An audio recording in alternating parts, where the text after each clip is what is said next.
Des ossements, des écrans de contrôle et des scanners futuristes, tous les ingrédients sont là pour se croire dans un laboratoire de police scientifique. Et pourtant, nous sommes au Muséum de Toulouse pour l'exposition baptisée Préhistoire, l'enquête.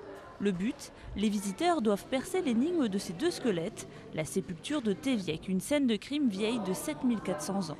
On vous propose d'avoir un livret d'enquête qui va vous accompagner dans un parcours, qui va vous permettre de répondre à certaines questions.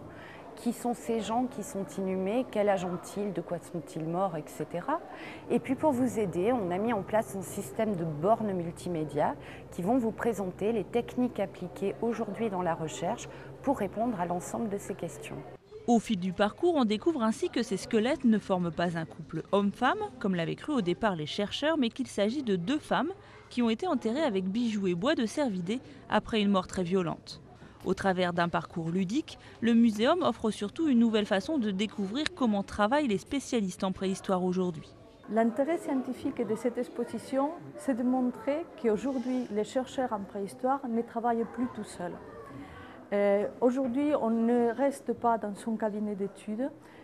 Pour pouvoir avancer dans notre discipline, il faut pouvoir faire appel à la collaboration de plusieurs laboratoires, de plusieurs sciences même différentes et techniques de travail différentes qui nous permettent d'avancer. Pour ceux qui se sont passionnés pour l'enquête, un jeu concours sera bientôt organisé. Chacun pourra alors imaginer le scénario de résolution du mystère de ce crime préhistorique.